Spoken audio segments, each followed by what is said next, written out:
What's up, guys? It's that guy Jordan back again with a brand new episode of the Cartoons in Chaos podcast.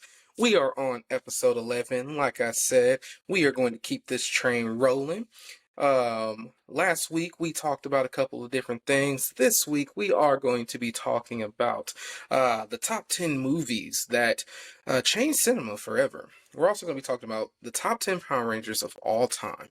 10 Rangers from almost 15, I think it's like 15, 20 seasons of Power Rangers. Has been, I got to see the count, but we're going to talk about the 10 best of the best. On top of that, we're going to talk about my Johto team because I will have a segment coming up in a couple weeks that's going to kind of tie back into why I was describing my teams.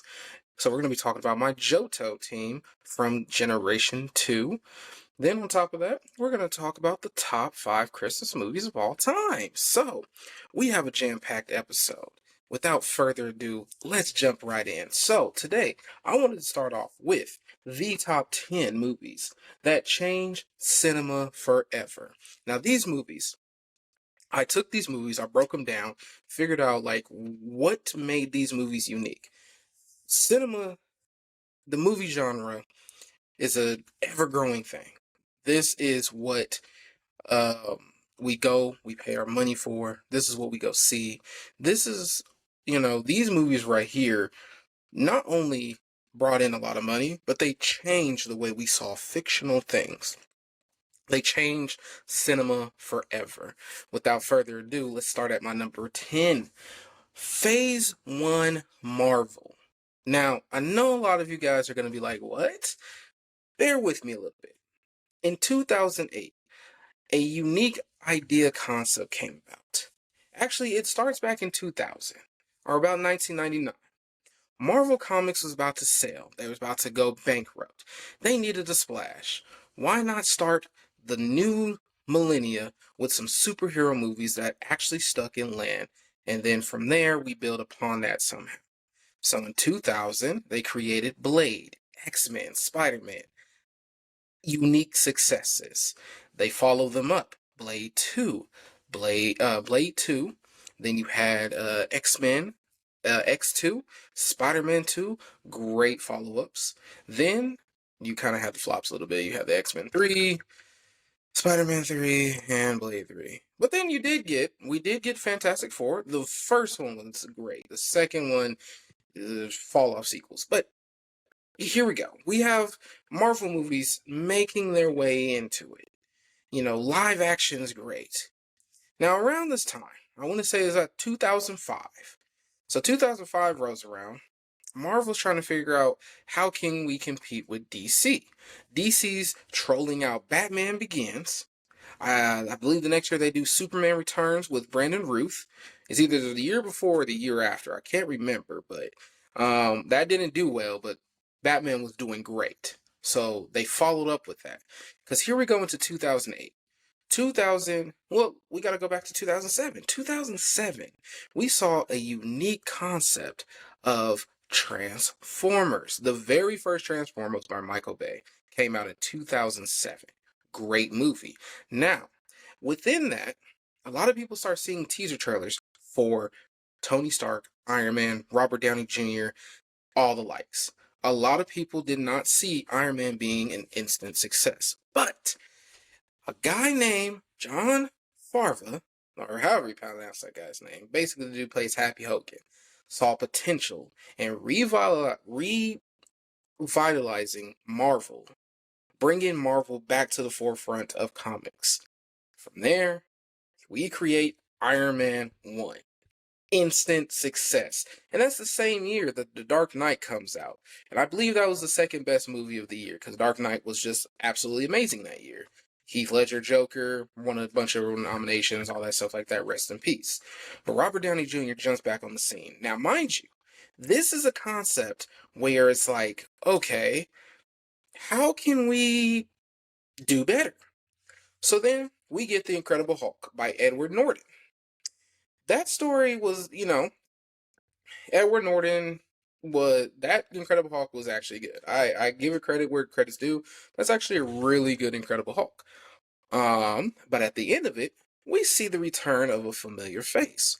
Robert Downey Jr., talking about forming a team. Now, here we go. What do we mean by forming a team? Then we start getting shorts. We start getting Phil Coulson shorts. Then we drop Iron Man 2. Iron Man 2 drops. So now we're introducing Iron Man again. We're introducing Black Widow. We're introducing Rhodey, the new Rhodey, because we did do a casting change. But here we are. And then at the end of the movie, Samuel L. Jackson, Nick Fury comes back. And we're reading about the Avengers Initiative. What's the Avengers Initiative? What's that? I wonder what the Avengers Initiative is. So then we step into 2010, I do believe, and we get Thor, the first Thor. Chris Hemsworth steps on the scene. Then we have Phil Coulson coming back. We see a lot of these characters starting to interact a little bit. At the end of the movies, we see post-credit scenes that leads up into the next movie. And from there, 2011, I believe it was 2011, I have to redo my thing, but I think it's 2011, we get Chris Evans, Captain America. Woo.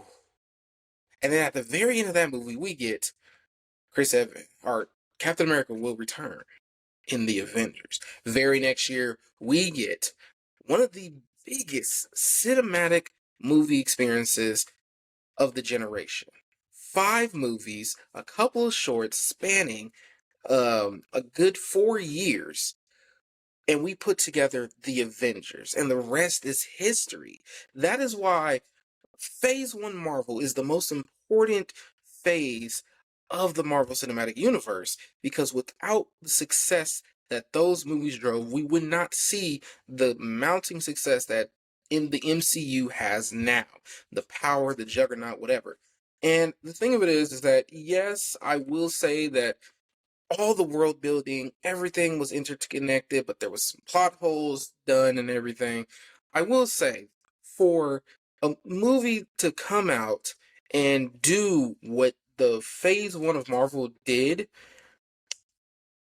that it deserves high praise. And now look at where we are. We have, 4 Avengers movies, a plethora of Marvel movies, Marvel characters, all interconnected, and we're about to get Avengers Doomsday next year, along with another Avengers movie, Secret Wars, the year after. So we have a lot of churning from this Phase 1, so shout out there. Now, at my number 9 spot, like I said, I had to sit down and really think about these movies. Number 9 is a movie that really, honestly, the first one was good, the second one was great, and of course the third one was a money grab. It's always the trilogies that do this, but I will say, for this movie, it is probably one of the best usage of CGI, one of the best uses of practical effects as well, and one of the best movies of all time. And if you haven't guessed it already, it's The Matrix.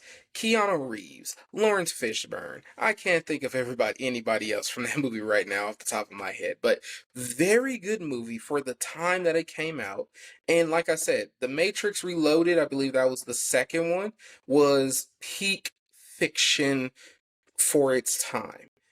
I do think they try to get the bring back that whole thing with the newer movie they did like a year or two ago. You had Keanu, you had the girl from it. I think they brought in Neil Patrick Harris. Pretty sure, again, cash grab. I always say cash grab. After so long, The Matrix has lost its touch, but at the time, The Matrix was dominated. The Matrix was a great movie. We love to see it, but unfortunately, it loses out to everything else. Now, the next movie on my list is the best movie to come out in the 70s, 1977 to be exact. a little known fact about this movie is that it was one of the first movies to use not only practical effects, CGI, and stop motion. It is one of, if not the greatest films to ever, one of the greatest, if not the greatest, science fiction film of all time. We're talking Star Wars: A New Hope. This story revolutionized how we saw movies and how we saw science fiction. Science fiction was blotchy. It was robot tin mans on ropes. It was not the vision that George Lucas gave us. It wasn't the vision that George Lucas wanted. George Lucas gave Star Wars something that turned mostly, honestly, in my personal opinion, a lot of scientific movies after Star Wars started copying that, the way their style was. I don't think the original Doom would be as good as it was without Star Wars. You wouldn't have Raiders of the Lost Ark without Star Wars. You wouldn't have Star Trek without Star Wars. I stand on that hill by any means. Star Wars revolutionized what we know science fiction to be, and then on top of that, what action movies can be, and on top of that, what other stories can be. Star Wars was the revolution behind it. George Lucas was the pilot and gave us some great actors. We have Mark Hamill, Carrie Fisher, James Earl Jones. And of course, we can never have, you know, I don't think we would have ever had anybody else other than Alice Guinness as the great Obi-Wan Kenobi, rest his soul. Same thing. I mean, we lost a lot of those great actors. Most of them have passed away. Rest in peace to them, especially Carrie Fisher, James Earl Jones, people that brought Darth Vader, Princess Leia to life. Like, we have lost legends. Like, this movie is legendary status. So we have to give it its props. This is why it deserves to be on the top 10 list. It is a top 10 movie of all time. It is a top 10 science movie of all, probably top 5, honestly, if not the greatest science fiction movie of all time. So then we move on to Avatar, the first Avatar, 2009. So I will admit, I have not watched the second Avatar yet. I honestly believe the second Avatar came out too late. I feel like, I know like the third one's about to come out, but I feel like the second one and the third one, I mean, here we go. I mean, the first Avatar movie came out in 2009. I was 13 when the first one came out. The second one didn't come out until 2023. 2023 was 2 years ago. So I need to sit down. I know I need to sit down and watch it. And I am. I'm going to sit down and watch it probably this week. And we'll get back to that on the different. But we need to talk about how Avatar, the very first Avatar, revolutionized how we saw 3D movies and how we saw CGI versus practical effect. This is James Cameron's button. That's how I like to look at it. James Cameron will go down in history as one of the greatest directors of our generation. Say what you want about some of his movies, I do believe Avatar, again, will go down as one of the greatest movies of all time. The story was perfect. The acting was perfect. Everything about the movie itself still holds up to the test of time. Like, you can go back and rewatch it. There's a lot of movies you can't go back and rewatch just because of the test of time type of thing. And I will say that's only the unfortunate part, because of the simple fact of the matter is that some movies I like to rewatch, but then I notice the bad. But with Avatar, it's still beautiful. It is still a stunning story. And again, a lot of great actors in there. I mean, hell, I mean, I think, let's be real. I can't think of her name right now. Um, um, um, she was in Alien. She's in here. Like Ripley. Yeah, it'll come to me. But love seeing her. I love seeing Sam with her or something like that. Again, don't scratch. Actor names are elude me, especially this late. So whatever. But love. Again, I just love the movie. I will go back and rewatch Avatar 1 all the time. I just can't bring myself to watch the second one yet. Just I don't know why. I don't know why.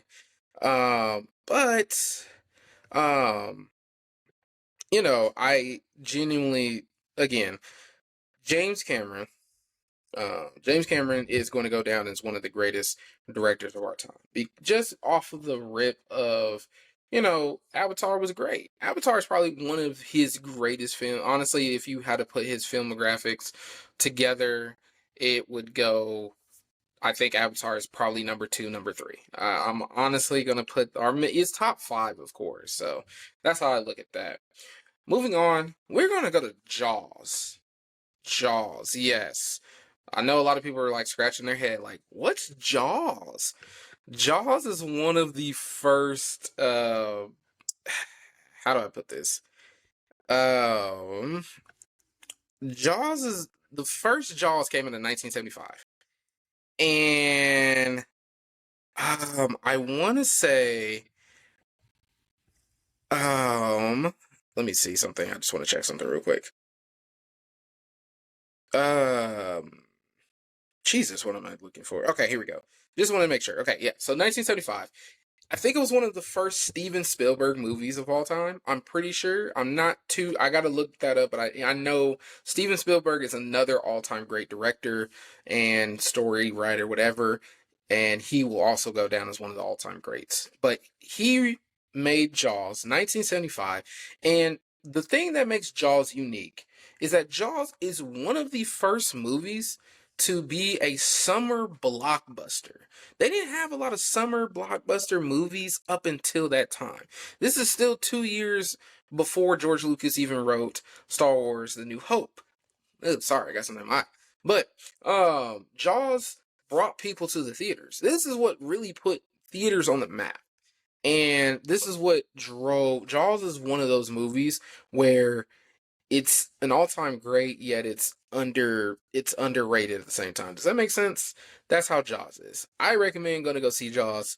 If you can sit through 1975 graphics or whatever, you can watch Jaws. It's okay. If you can watch Star Wars: The New Hope, you can watch Jaws. And I'm pretty sure they've done a Bluetooth version where, our Blu-ray version where it's better graphics. Whatever. That's just my opinion on that.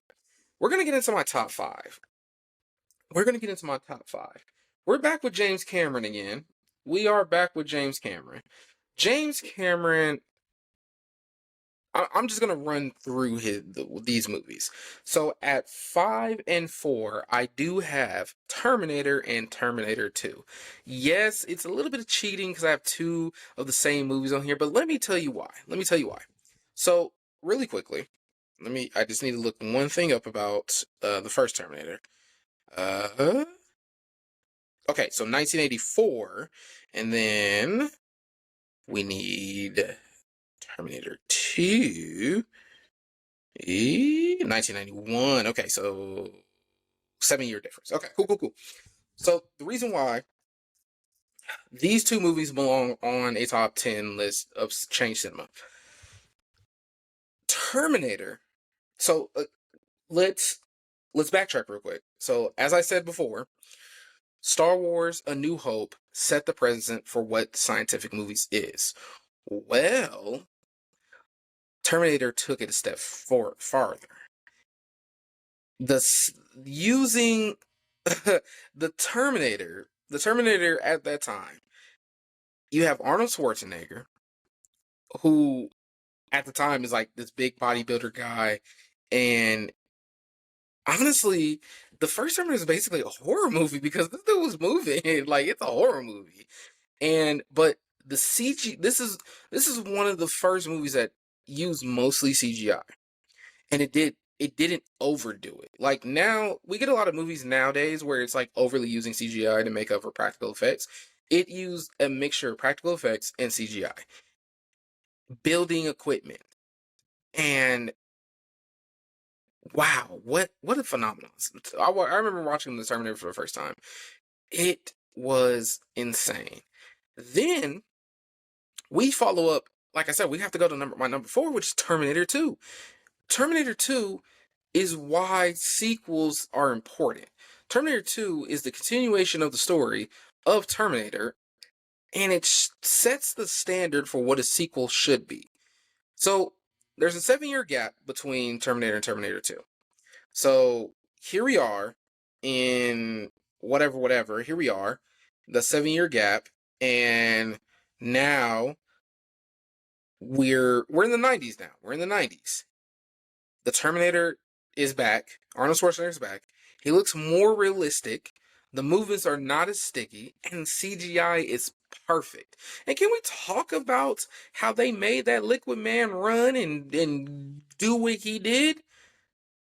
Again, CGI not overly used, in perfect shots, and what shows us what a sequel should be. Now, everything after Terminator 2 is a money grab, and I don't care what nobody says. But Terminator 2 is, again, this is where I say James Cameron is in his bag, because that is a top 3 movie in his thing. But then we have to go to number 3, which is James Cameron again, Titanic. Titanic is an all-time great. I don't care who you are, what you watch, how hard you are, how soft you are. Everyone knows of Titanic. You might not know the history of Titanic. I do. But you do know Titanic. You know Rose and Jack. You know Leonardo DiCaprio and Kate Winslet. Or I think that's her pronounce her name. You know about the door. Now, you know what? Now that we're talking about Titanic, Rose, you should have gave up. You could both fit on the door. Jack died for nothing. You know what? You know what? We're gonna save that for another time. I got a whole thing for that movie next week, but yeah, whatever. Anyways, um, sorry, ugh, it still gets me mad, but no, Titanic is one of the greatest spectacles of practical effects, plus camera angles and all of the, the scenery, and just making Titanic really come to life. Even though it was like in swimming pools or whatever, all alive, but we don't care. The movie was made great. I think it was one of the first films to show like how to use a green screen correctly, and it still holds up to the test of time. You can go back and watch the Titanic movie right now. I think it was 1997, and it still looks great. It still looks phenomenal. And I do not think you can make a Titanic today and it can compete with what Leonardo DiCaprio brought to that type of performance. I'm sorry. I think that's, again, Titanic is a top. If we wasn't talking about just, if we're just talking about top 10 films in general, Titanic is in the top 10 of all time. So Titanic changed how, I believe it just changed the industry, because it took the industry by storm. It surged to the #1 movie of all time, and that was until James Cameron came out with Avatar. So, and then after that, the Avengers movies took over that spot. So Titanic held that spot for a long time. There wasn't no movies catching it. So that's how I look at that. But in my number 2 spot, we're going back to Steven Spielberg, and we're going to Jurassic Park, 1991. Or 93. Hold that thought. Gotta make sure I'm right. I want to say it was 91. 93. 93. The first Jurassic Park film came out in 1993. It was the first film to realistically use animatronics to make animals move the way you wanted it to do. And it set the standard for like how you did like Godzilla and King Kong and all that for the future. The dinosaurs looked real.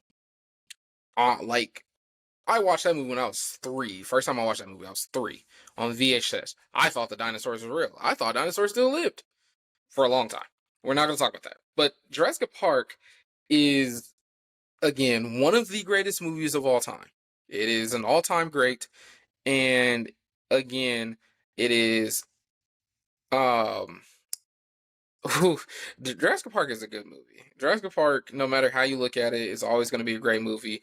You can go back and watch that movie, and it still, again, holds up to the test of time. That's the thing about movies. You want them to hold up to the test of time. You want them to be, you want people from any generation to go back and watch it and see what it was, and it can still hold up. But I think what Jurassic Park misses out on a lot is the fact of the matter is that it's a dinosaur movie. It highlighted a lot of people became paleontologists because of Jurassic Park. It's so funny, but it highlighted just how far you could take cinema and make it more realistic and make it your own. But see, the number one movie that realistically changed cinema forever is The Godfather. The Godfather, oh my God, it's a long ass movie. Like, it's long. But The Godfather is one of the greatest movies of all time. This movie had every type of vibe you wanted. It had love, betrayal, killing, everything you wanted in it. The Godfather was so good. They even actually had Italian mob members help out with making the movie to make it more realistic, to make it more in tune, to make it more better. This trilogy is one of the greatest trilogies of all time. This Godfather changed how story writing was forever. That is how unique, that is how powerful, and that is what The Godfather is, and that's what we have to come to appreciate. Like, The Godfather, chef's kiss. If you've never sat down and watched The Godfather, they're long movies, but I recommend you doing it. Take a day off. Smoke a doobie. If you do that, or if you're with kids, don't watch with your kids. Don't watch The Godfather with kids. 13 and older, you can do with that. But but yes, those are the top 10 movies that changed cinema. Let me know if you guys think otherwise. If there's movies I've missed, maybe, or if there's movies that you think realistically deserves a spot on that list. Let me know. So, we're gonna move on to our next topic of the day. We're gonna go and pivot a little bit. We got to get more, friendly here. We're gonna talk about Power Rangers. Power Rangers American Power Rangers is based on Super Sentai, but the Power Rangers created their own story. So you started with Saban, Saban, Saban, whatever. So Saban had Power Rangers for, I want to say, all the way up until 2004. Then they sold and Disney took over for a little bit. So Disney took over. Was it Disney? Was it Disney? Or was it whatever? Whatever. Power Rangers has been along for a long, long time. But throughout every season of Power Rangers, I believe it's been out for about 20 years, like 1993, and I believe we just had our final season. Was it last year or the year before? I think it was like 20 seasons. Um, and in Power Rangers, like I said, they use the Super Sentai footage, but we've had Power Rangers, like the story for American Power Rangers is completely different than what it was in Japan. And so, with that being said, we've had countless Power Rangers call themselves Rangers, countless, actors who portrayed these Power Rangers for maybe a year, maybe multiple years, maybe multiple suits, whatever the case may be. I have decided, because I've been seeing one of my favorite TikTokers, he's a huge Power Rangers fan, but he overhypes Jaden Sheba, the Red Samurai Ranger. And I gotta tell you, Samurai was not a good season, and Jaden Sheba could not even shine the top 10 shoes. He doesn't even crack top 10 Red Rangers of all time, let alone top 10 Rangers of all time. And I hate to say that, but again, I have to come from the fact of the matter is like these 10 Rangers are Rangers who let's just get to the list and you'll see where I'm going with. At number 10, we have Eric Myers, the Quantum Ranger from Power Rangers Time Force, who is played by Daniel Southworth. I always forget his name, but Daniel Southworth. Eric Meyer's story is kind of crazy because he gives you the Sasuke, he gives you that anti-hero vibe, but he's really deep down chill, good, and I love every time he fought. I loved it. I was here for it. The vibe, and when he became the Quantum Ranger, but I think it's the character growth we had for him. Honestly, top three character growth of all time. He started off as a stickler for his job, whatever. He didn't like Wes because he felt like, rich kid, I'm poor, blah blah blah. But all in all, Eric turned out to be one of the greatest Power Rangers of all time. He was in Time Force, he was in the crossover with Wild Force, and he was in Forever Red. So honestly, I get it. I get it why a lot of people are like, well, he's a sixth ranger, but yeah, he's a sixth ranger, but he is honorary red. He is an honorary red ranger. He's probably gonna go down as top 10 red ranger of all time as well, but he is top 10 Power Ranger, and we love Eric. So, next person. At number 9, we have Doggy Kruger, Commander Kruger, the SPD Shadow Ranger, who was played by none other than John 2, who also played Daggeron in Power Rangers Mystic Force as the Gold Solarium Ranger. Um, we love Doggy Kruger ever since he came on the scene. When SPD came out, it was 2005. SPD came out in 2005. You have the core five. You have Jack, Sky, Bridge, Sid, and Z. They're your core five Rangers. Then eventually you got the White Ranger Sam. But it was Kruger's. It was a two part episode for Kruger to get his morpher and get to work. I remember this episode like it was yesterday, and it was crazy. He took the Shadow Ranger blade and he got to work on them Crybots. Then he got to work on the dude that took his wife. He got to work on everybody. It was insane. Then on top of that, his rival came back, started knocking off Power Rangers and stuff like that. He had to come back for the ones on that. My man Doggy Kruger did not take no ish. I remember the very last episode with Doggy Kruger. He was like, "Let me cut off your horn so it matches to get his get back for how uh Emperor Grum killed off his people." He said, "Let me get my get back, cut off the other horn so it matches," and then arrested the dude. I was like, top 10. There you go. Doggy Kruger has been in my top 10 ever since SPD ended, just because he didn't play no games. And when he got active as a Power Ranger, and then on top of that, his Megazord. Can we talk about let's backtrack real quick. I forgot. The Quantum Ranger had the Q-Rex or whatever. That turned into a Megazord. Great Megazord. But no, Doggy Kruger probably has one of the best Megazords on this list because his whole command center can turn into this giant Megazord. Like, what? That's his Megazord. Oh nah, he tripping. He tripping. Who does that? Who does that? Commander Kruger does that. But we gotta move on to our number 8. TJ Johnson. I am tired of the TJ disrespect. TJ Johnson was the replacement Red Ranger in Turbo. He took over for the great Tommy Oliver, and he later became the Blue Space Ranger. He is played by none other than Sloan Ward. And I will say this about TJ. TJ is definitely, he deserves his place on top top 10 Rangers of all time, because he took over the Power Rangers, and let's just say things just did not go well for the Turbo Rangers like after the takeover, because every episode they was getting ass kicked. They was getting beat. But I feel really bad because like that last episode of Turbo, when Divatox like finally got to the command center, blew it up, they don't got no powers, they gotta escape to space. But I really liked him as the Blue Ranger. I really liked him as the Blue Ranger. He was still in command of the Rangers when Andros was not there. But TJ has been around. He's been around the block. He is a veteran Ranger. We got to see him reprise his role as the Turbo Red Ranger in Forever Red. We got to see him come back as the Space Ranger in Lost Galaxy. We got to see him come back there.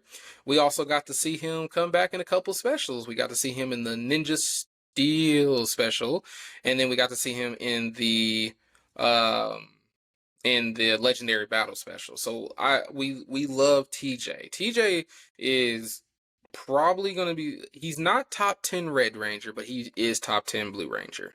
So he is still a great character and a great Power Ranger. Shout out to TJ. Then we're going to move on to number 7. Now number 7, she is the only female ranger on my list. Don't look too much into that. It's just because, like, when I'm looking at Power Rangers, I look at everything. And she is the best female Power Ranger of all time. Jen Scott. The pink, the pink Time Force Ranger. Let's be real. Let's be real. Jen had every right to crash out when she first came back in time. She just watched her man get obliterated. He just killed it. First episode. It was the first time I ever seen a Power Ranger die. No, it wasn't. No, it wasn't. It wasn't. It wasn't the first time I ever seen a Power Ranger die because they killed off the Pink Ranger in Lost Galaxy. I feel like that. I feel like Lost Galaxy onwards to about I want to say Ninja Storm, maybe even after Ninja Storm. No, I think Lost Galaxy until it hit the Nickelodeon age. Like we saw some serious stuff in Power Rangers. It was a crazy time, but no, like first episode, she just watched her man die. Got to go back in time. She's the official leader of the Power Rangers, by the way. Like Wes was never the leader. He just gradually became a leader, but she was always the leader of the Power Rangers. And then, bro, there's times where she crashed out. Like I remember when they had to literally stop her from blicking old dude, like whooping this dude and then blicking this monster. For I don't even remember the episode. I just know she pulled the blick out and they had to, like the other Power Rangers try to stop her and she was fighting them. Great stuff. And then let's talk about like when she goes back in time. Then she comes back. She's been tracking these like ores things, so she comes back in the Wild Force episode, and this like Xena warrior goddess outfit type thing. So she was part of that team up. And I think that was the last we saw of I think that was the last time we saw her. She's played by uh Erin Cahill. Very, very talented actress, but Jen Scott is one of the best. She is the best Pink Ranger of all time. She is the best Pink Ranger of all time, and she is one of the best female. She is the best written female characters of all time. We love our female Power Rangers. Don't get me wrong. We love our female Power Rangers. We love Kimberly. We loved I'm trying to think. Kira, Tori. We love them, but when it comes to best written, it's hands down going to be Jen Scott. Jen Scott is the best written Power Ranger, and best written female Power Ranger of all time. So that's why she deserves a spot on the top 10 list. Then we go to number 6. Well, since we're talking about Time Force and we got a couple Rangers on Time Force, we're going to talk about West. West is top 5 Red Ranger of all time. So of course he deserves to be on this list. West is one of the greatest Red Rangers to put on the suit. Then what solidified me for West was when he decided that I'm going to put on Eric's Morpher, my Morpher, and I'm just going to handle all these things by myself and send my friends back in time. True leadership, true sacrifice, that's what it is. We love it. We love to see it. He is certified. He is played by none other than Jason Font. And again, he is top 3 Red Ranger. Or not top 3, top 5 Red Ranger of all time. And he deserves to be on an all-time great list because he is one of the greatest Rangers of all time. Whew, man. We get into my top 5. I'm excited now. Top 5. At number 5, Carter Grayson, Lightspeed Rescue, played by Sean C.W. Johnson. Did I say that right? I said that right. Let's go. Carter Grayson is the best Red Ranger of all time. But he's not the greatest Power Ranger of all time. He's just the best Red Ranger of all time. And that's a hill I would die on. Leadership, compassion, anything else that makes a leader. He got it. I can't think right now. But I A lot of people make jokes about Carter saying he shoots first, asks questions later, but he really do. He really shoots first, asks questions later. But what solidified Carter for me personally, what solidified Carter Grayson as the greatest Red Ranger of all time was when he decided that he was going to go against this monster. Got two big old blasters. He showed straight restraint. He was like, I'm not going to kill you. I'm not going to destroy you. I'm going to go help my friend Ryan. You're in. I'm going to walk away from this. I'm going to try to be the bigger man. The monster attacks. The team is like, Carter. And he just says, all right, bet. And he turns around and boom. We just all like, hey, yo, did he just like kill himself? Of course, this is Power Rangers and this is the Red Ranger we're talking about. You're not gonna do that. You're not gonna kill him, are you?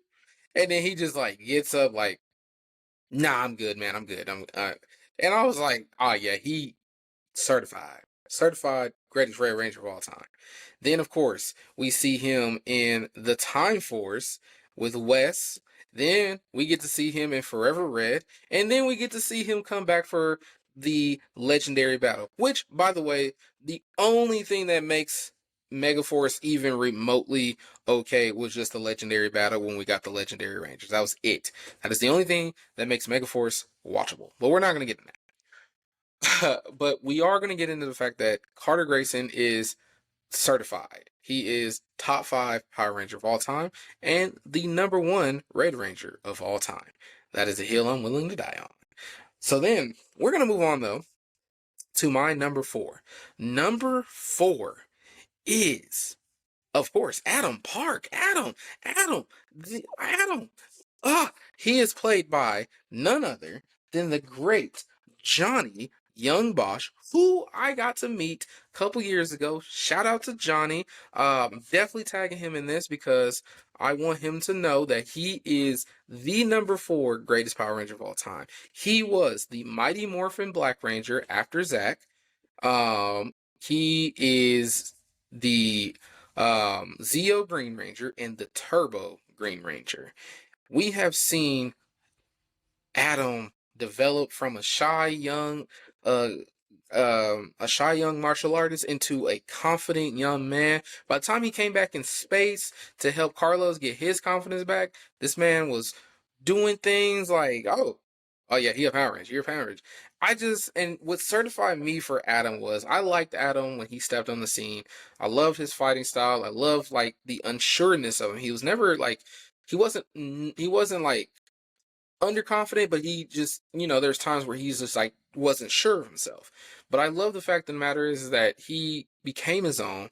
We got to see Adam help Carlos in space, and then he used the damaged Black Morpher to morph into the Black Ranger again.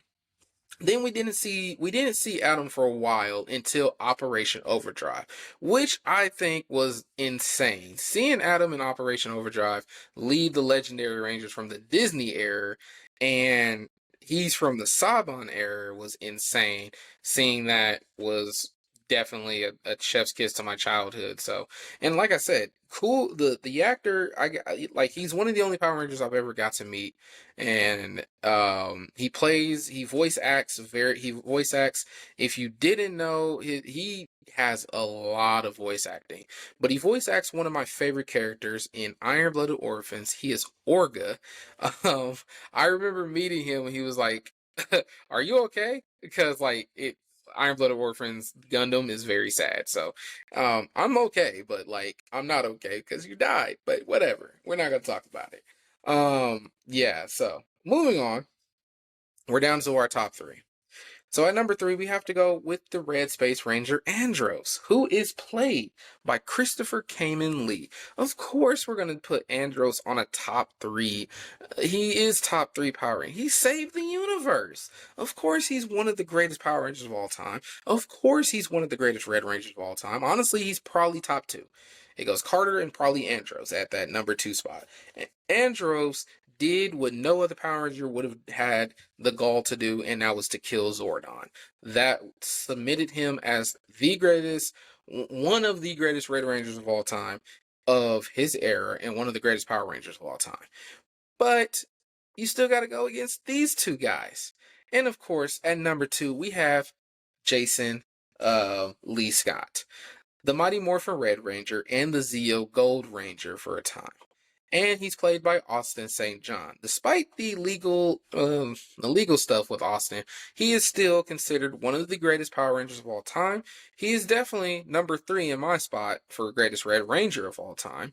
And on top of that, I mean, let's look at it. I mean, you know, started the Power Rangers, became the first leader of the Power Rangers. He was the first Red Ranger. We got to see him come back in Zeo. We got to see him in the Turbo movie. We got to see him in Forever Red. We got to see him in Dino Charge. Yes. So, like, we get to see Jason come back.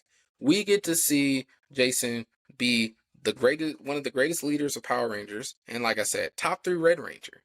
Jason deserves his spot. He's the first. He is the first Red Ranger.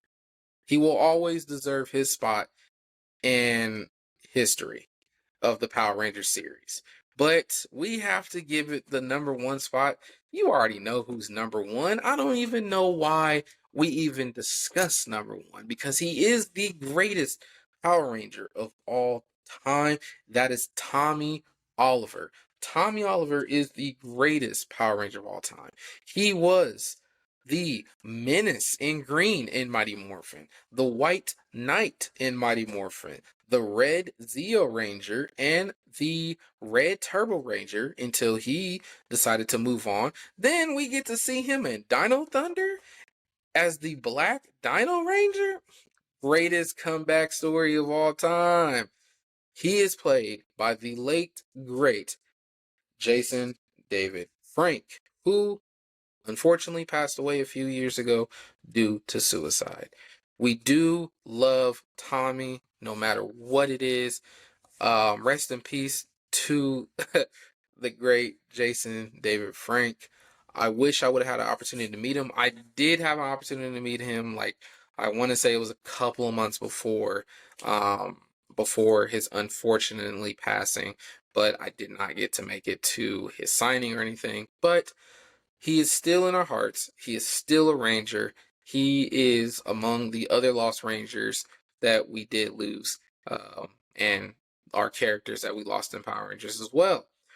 What makes Tommy the greatest Ranger of all time, though, is not just the longevity, not just because of all the suits, it's just how he stood against multiple empires of evil. Rita, he stood against Rita, Zed, the Machine Empire, Divatox, and then later on Mesogod. I mean, honestly, if you want to be honest, when it comes to Dino Thunder, Connor wasn't the leader. It was definitely Dr. O. Dr. Oliver was the leader of that team. And we got to see him in so much, even after the fact. I mean, we got to see him in Forever Red. We did get to see him back in Dino Thunder. He did not reprise his role in SPD. That was the White Dino Thunder Ranger. He did the voice acting for him. We did get to see him back in Ninja Steel as well. It was Ninja Steel? It was Ninja Steel, yes. And then we got to see him back in Super Mega Force. So we got to see, a little bit. And hopefully we get to see his movie come out sometime soon. I think it was Legend of the White Dragon that was supposed to drop this year. So hopefully that comes out. But yes, rest in peace to the great Jason David Frank, the greatest Power Ranger of all time. So that is my top 10 Power Rangers list. You can't argue with me about, like, there's only a few Power Rangers where you can really argue to say, like, they deserve to be top 10. You could probably make an argument for Leo. You could probably make an argument for, yeah, I think Leo is probably an argument you can make, but other than that, there's nobody else you can really make an argument for. I mean, I can't put nobody in the Disney era other than Commander Kruger kind of realistically deserves to be on the top 10 list. Maybe KC, Jungle Fury, maybe RJ could make an argument, but I think respectfully, I mean, Casey, I believe he is maybe a top 10 Red Ranger. I got to go through my top 10 Red Ranger list to see if that's even a thing. But these 10 here are my top 10 Rangers. So, if you guys have any comments about that, let me know. You know, I love the back and forth with you guys. So, there's that. Whew. So now we are going to move on to the next segment, which is my Pokemon Johto team. Last week we talked about my Kanto team. We talked about the pros and cons, blah, blah, blah, blah. This week we're going to talk about my Johto team because, like I said, in the next couple of episodes, we're going to talk about my team. We're going to talk about each of my teams from the first 6 regions, and then maybe I'll talk about teams from the other regions. I just don't like them, but whatever. Because we got to talk about Nintendo, but that's a later conversation. Right now, we're going to talk about Johto. Johto is probably how do you follow up? Okay. If you played the original Pokemon games, you played Red and Blue, Yellow, how do you follow up? How do you create something that's like, how do I follow up? You create Gold, Silver, and Crystal, which I would say Johto is probably one of the more challenging places just because the level caps, it feels like a level cap. It's not, but it is. Like, you really have to grind your work to make it work for you. That's why this particular team, when I played the originals and I played the remakes, of course, I played Heart Gold, all that. So the team that I put together, I had to look at it from the perspective of like when I created this team, I was like, let me see, I was like 6 or 7. I was like around that time. And when I created this team, it was because it was basically I didn't know who I was going against. It was new to me. So like as I'm progressing, I'm figuring out things. I gotta build a team that works for me. Now that I'm older, I look at it from the perspective of like, okay, I know the gyms. I know the gyms. I know what team I need to go for, and you got to look at the gyms. You got to look at your gyms. So before I break down my team, I break down the gyms. So of course your first gym is in Violet City. You're going against Faulkner, who's the flying type gym. Then you go to Azalea's town and fight Bugsy, of course, bug Pokemon, duh.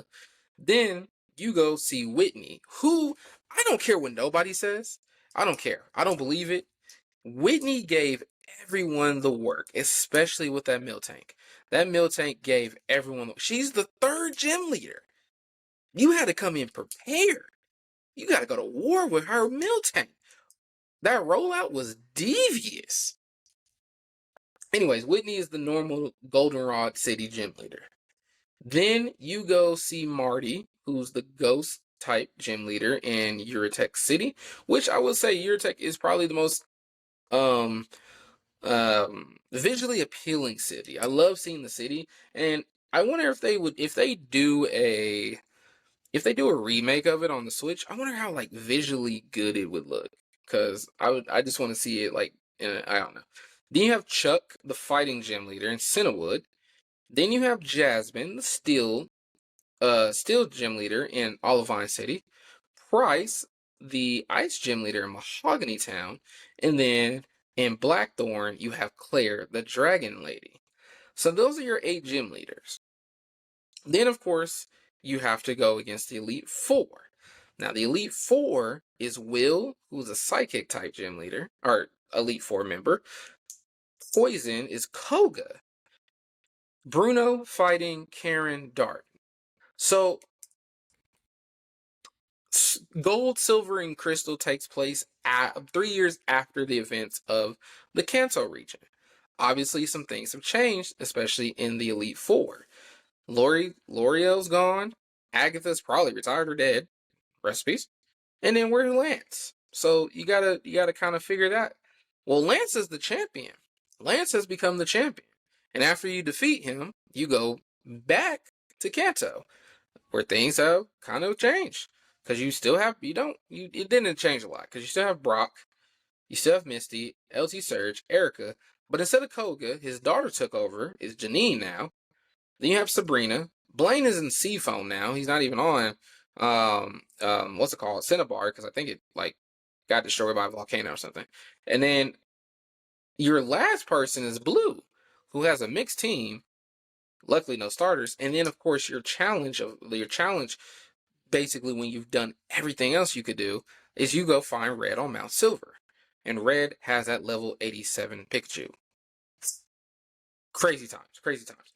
So then the team you have to go for is a well-balanced team that has to cover all your weaknesses. That's how I look at it. I look at my team when I've made my teams and I've grown with these teams as I grew. I've plucked and pulled and figured out like I need a team that can balance out every single gym leader, that can fight against mostly every type of Pokemon. And when I figured that out, like I figured it out very young. So when I put this team together, it was it was hard work grinding. That was all it was, because you didn't have all these cheats back in the day. You didn't have like anti-cheat, or not anti-cheat. You didn't have what's it called? I can't even think. Action replay. You didn't have action replays or anything. You had to straight grind. You had to have 2 Game Boys to do trades. You had to do all of that. So when I put this team together, I'm like, oh yeah, Johto is I conquered Johto. So my Johto team consists of this was hard. This was actually a hard thing for me to do because I like both, but Typhlosion is going to be my starter. So Cyndaquil and Quilava Typhlosion.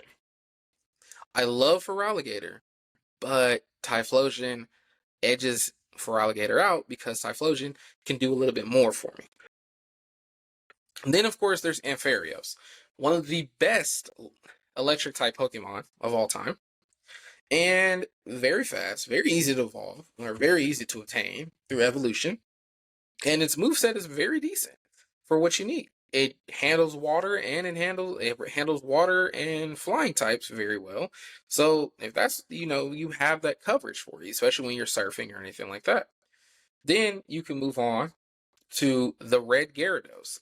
I love the red Gyarados, which is the red Gyarados in Mahogany Town. I always, when I'm running this team, I always wait to get that's my water type Pokemon. That's my water type main. That's who I go for. I gotta get him.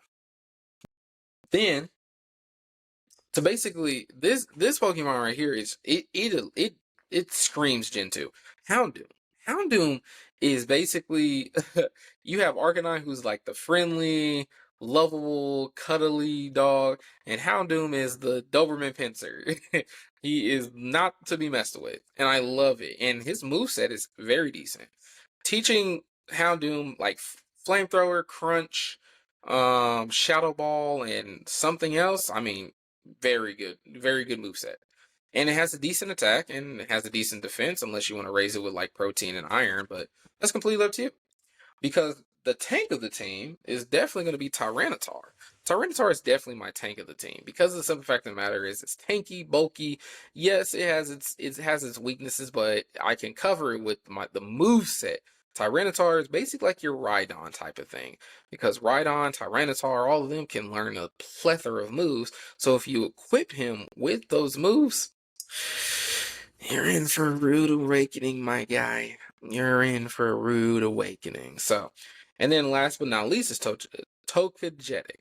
Now, if you play the Gen 4 versions and find a shiny stone, you can evolve it into a Togekiss. But we're going to stick with Togetic, because Togetic is, a lot of people don't like Togetic because I guess it doesn't do well in like playthroughs or whatever, but it does well for me. It has a nice move set. I could teach it a lot of different moves, make it what I need it to be, and honestly, it works out for me. So that is my Johto team. So my Johto team consists of Typhlosion, the red Gyarados, Ampharios, Tyranitar, Togetic, and Houndoom. So that is my team. So next week is gonna be my favorite team. This is my favorite. Like the next week we're gonna talk about Hoenn, and that's my favorite region of all the Pokemon games. So can't wait to talk about it. All right, now we come into the last thing. We're gonna talk about the top 5 Christmas movies of all time. Man, Christmas. Here we are. Ho ho ho, Merry Christmas. What you giving your grandma for Christmas? Sweater, cards. Hope she give you some money. I understand. So here, when it comes to Christmas, you think of for me the Christmas. You know, it's a weird Christmas movie I think of for Christmas. It's Harry Potter. I like Harry Potter for me is like that is Christmas movie. I don't know why. It's just how I grew up. Whatever. Here are the actual top five though. Home Alone 1 and 2.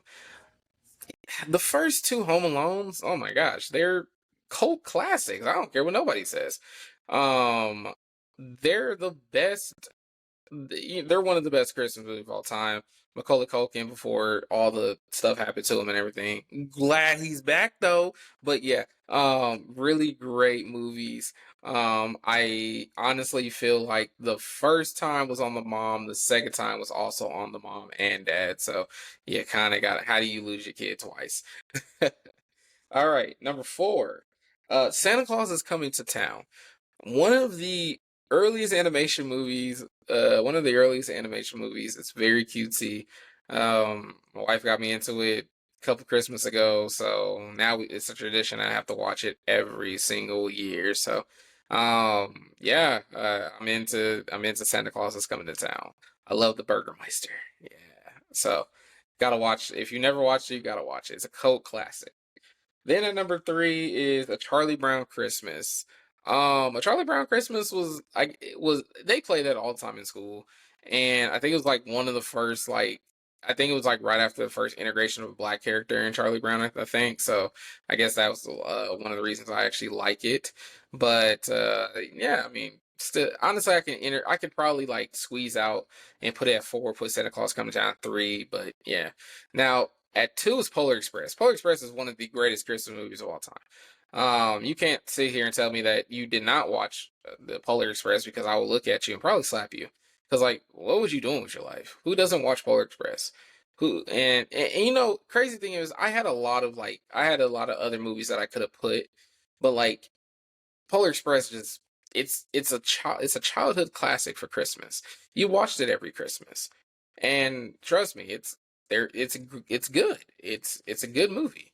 But at number one, you have The Grinch. The Grinch is the greatest, no matter which version. I look at it like this: if you like the old school version, Jim Carrey's version, or even the new animated version, you're looking at one of the greatest films one of the greatest Christmas films to ever grace human history. So, you know, shout out to Dr. Seuss, even though he was a bad man, but like yeah. Shout out to Dr. Seuss for being a bad man. But yeah, Grinch is still one of the greatest Christmas movies of all time. So yeah, whatever. But yeah, we have come to the end of episode 11. So wow, here we are. Um, we went through a lot, you know. Top 10 movies, Power Rangers, Christmas movies, uh, Pokemon. Like, you know, I like this. I like it. I like it a lot. So next week, we gotta talk about what's happening next week. 12th episode. We're gonna be talking about who's the real villain, and we're gonna do Black Movie Edition. We're gonna do the Black Movie Edition. So like, I'm gonna name all. I'm gonna come up with 10 black movies. We're gonna talk about who the movie villain is, but we're gonna also talk about who the real villain of that movie is as well. Then we're gonna do the top 5 gaming consoles of all time. I can't wait to make somebody mad about this one. We're gonna talk about the Hoenn League and my team in Hoenn. Yeah, that's now anyone can get the smoke in Hoenn. I can put up numbers in Hoenn. And then we're gonna talk about Call of Duty. We're gonna reflect on my very first episode where I talked about Call of Duty, and we're gonna talk about where Call of Duty is now. So I can't wait. I cannot wait. Whew, wow, a lot has happened in this last episode. It's a little late, so I do apologize about that. But I will be back next Monday with a brand new episode. So stick around. Again, if you are new to the channel, or even if you're current to the channel, or even if you don't like the channel, I still need followers. I still need likes. I still need subscribes. Help a brother out. The Cartoons and Chaos podcast would love to thank each and every last one of you guys that do watch, who do subscribe, who do want to see success in the channel and the channel's growth. That is what I'm here for, to grow the channel. I am back. I won't be going on another hiatus for quite a while, unless I have to, but I don't. So thank you guys again for being supportive. Again, please like, subscribe, and share. Cartoons and Chaos Podcast. I'm your host, That Guy Jordan. Good night. Happy holidays. Bye-bye.